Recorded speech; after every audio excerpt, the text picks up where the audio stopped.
like to introduce to you the director, writer-director of Free Indeed, Jake Mahaffy.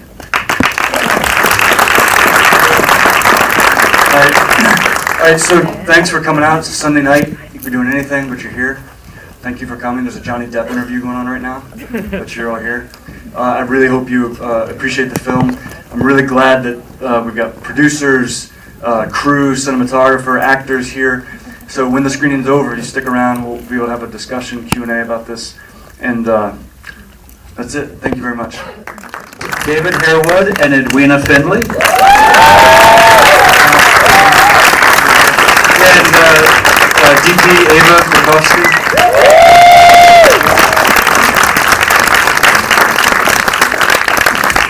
Kathy Smith is in the film. Porsha, come on down. Who else is here that was involved in the shooting? Yeah. Anybody else? You guys come on. Don't be shy. Where's Ava? Oh, here. So yes, you were in the right auditorium, weren't you? Everybody. I mean, you made the right choice. What a powerful experience. So can you talk? You know, at the beginning of the film it says based on a true story, and I vaguely remember hearing stories of this happening. Was there a particular incident that you're basing this off of, or was it? Yeah, but I'll answer the question. But I just want to thank everybody. You guys are amazing. I mean, this was a really, everybody.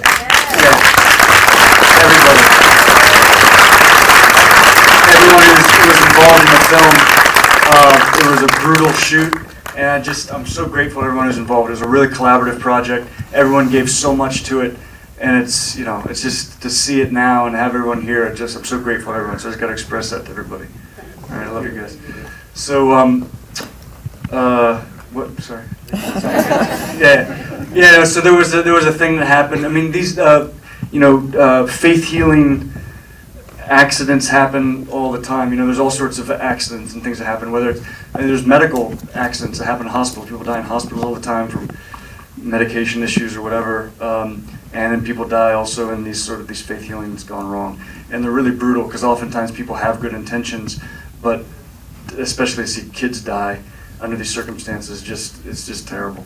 So I grew up religious. I was raised that way, and I deconverted, so I'm not religious.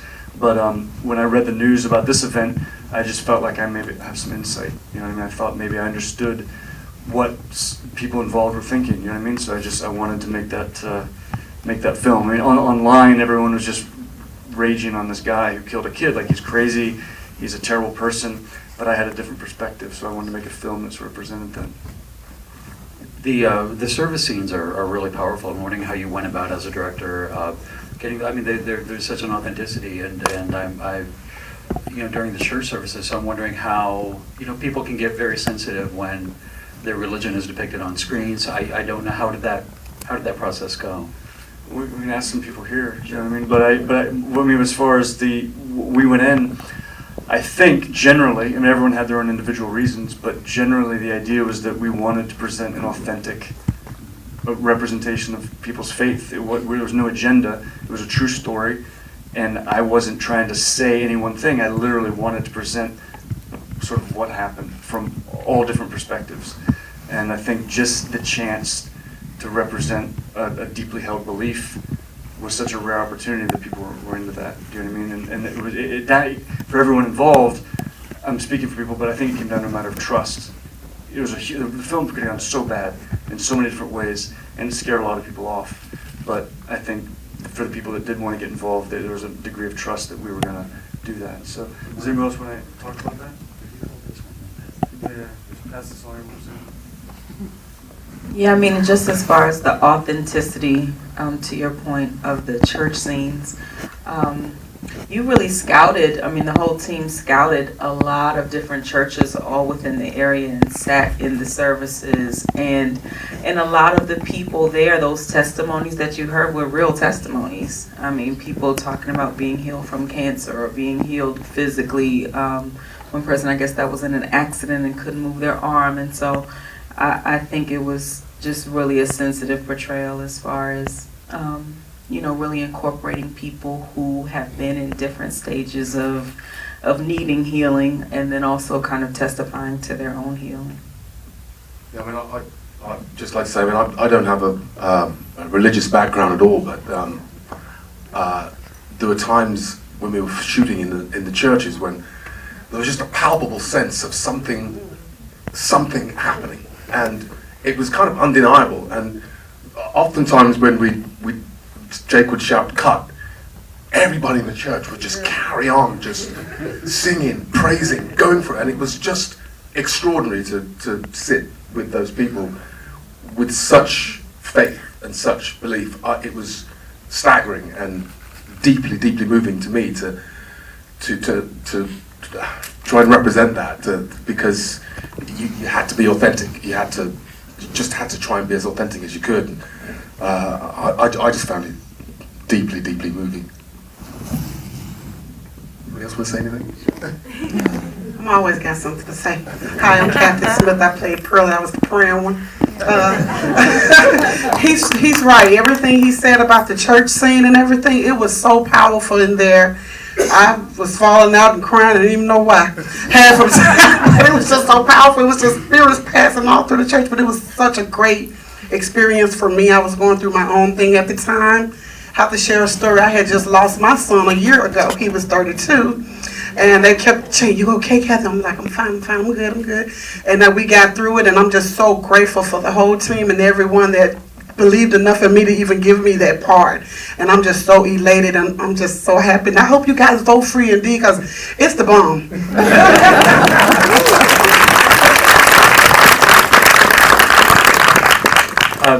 So beautifully shot. Can you talk a little bit about your guys' collaboration and you know? Fantastically shot. Well,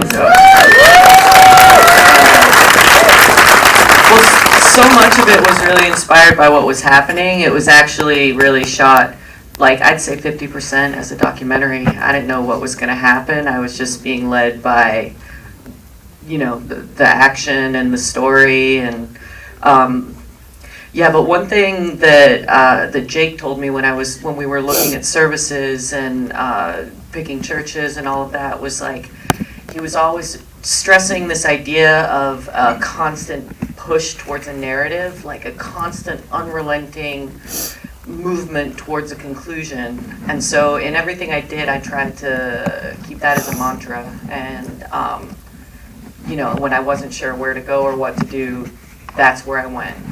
And aside from that, it was just, like, so inspiring to work with these people that it was, you know, I wouldn't trade it for anything. Imagine, yeah. So we'd like to go ahead and open it up to you guys.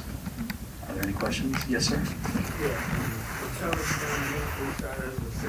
what led you to shoot in Memphis? Was the original incident occur in Memphis? Because you didn't really, like, make a big deal of it being in Memphis, but in this case, that's why you shot in Memphis. It was mainly the producer Mike Ryan. He'd made films there before and had a lot of connections. So when we were trying to find other places to shoot, Detroit and things like that, and then when it turned out to be a winter shoot, we thought we'd go further south. And he had all these connections in Memphis, and so that's pretty much why we did it. And it turned out to be a good choice, just because there's so many churches and so many talented people there. It really worked out well. But no, the original thing happened in Milwaukee. So, and there was no point in making it Memphis or any other place specifically. It was meant to be nondescript. Very back. Can you tell us a little bit more about your casting process? And I really like the blurry cinematography. If you could comment a little bit more about it. Casting. I mean, you know, when we cast our leads first, I mean, that's how we got the film together. Edwina and David, and then everything else happened in Memphis. Everyone comes from local Memphians. Yeah, Memphians. So, and that's how that worked. As far as the cinematography, what do you mean? I don't understand the blurry thing. No, I really, in a lot of those Audi scenes, I really like the juxtaposition of the blurry images, and then, you know, so I think we did that on purpose and things like that. I think that it was meant to be really subjective. You know, you wanted to really feel it and really be in the experience. And for me as an operator, I was, like, really in the experience a lot of the time because it was being shot experientially. And so a lot of the blurriness came from that.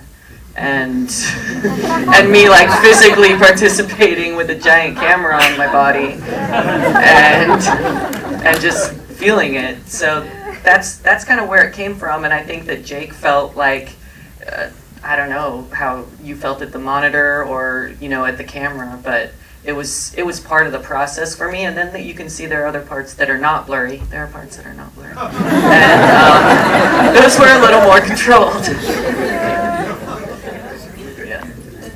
I was just going to say, because I know exactly what you mean. I mean, I think she's also pointing to your ability to capture things through different points of view. So with Benny, being able to look through his lens, and there are times where he's not able to see what we see.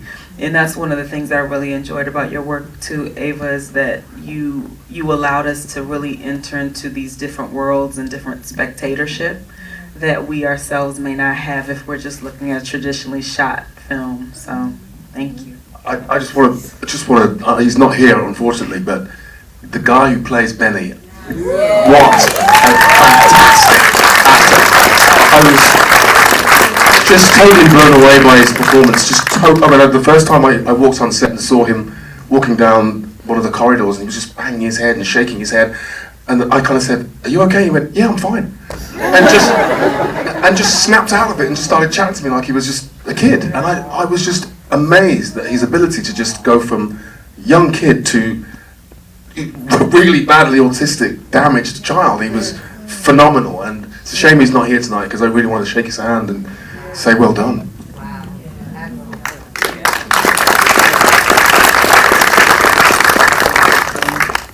Basically, you guys answered my question about Benny. He just did a phenomenal job. The film is just amazing. I was going to ask the director, how difficult was it for Ray J to play Benny, and to go into character, because he did every single thing in detail, as an autistic kid would do. Yeah,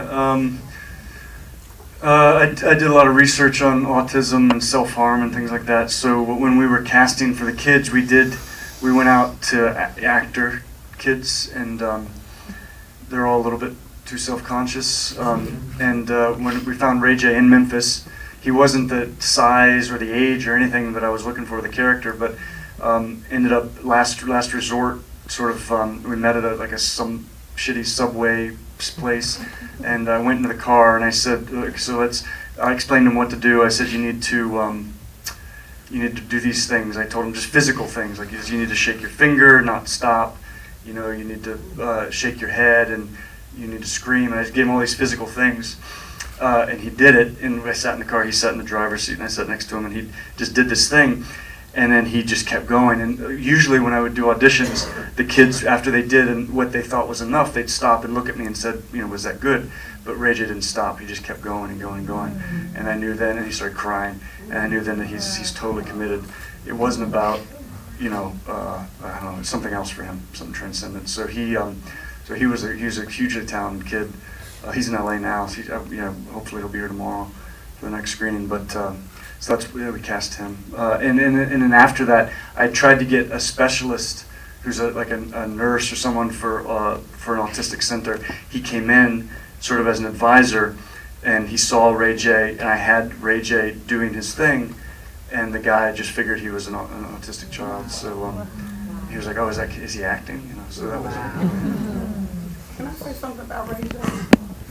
For you all who are probably wondering, it did not affect him at all doing this part. We got in trouble. Some says I'm a big kid, so we got in trouble a lot for playing and joking in between scenes because I was kind of taking him as a character a lot. But he was not affected at all. When I tell you nothing, he would just jump back off and in and out and in. I just didn't understand myself how he was able to do that because he's such a great little actor. I couldn't believe it. In between, say he was so strong, and in between sets, I'd grab him up and say, "If you kick me one more time," and he just crack up laughing. They say, "Stop laughing, get him back in." And he'd get right back in character. Like, I couldn't believe it. He was just amazing. I couldn't believe it. He was not affected. He was the sweetest kid. Yes. Like, really joy to work with. Yeah. So unfortunately, you guys, we're out of time. However, we can move downstairs. And if you guys have any further questions for for the cast and crew. We'd be happy to talk to you. We have a quick turnaround, so we got to get another show in this theater. Please thank everybody. Be sure to vote. Vote reflect how brilliant this film is. And we're screening again tomorrow. If you like the film, tell your friends. What time? 3:45 tomorrow. Second screening. Thanks, everybody.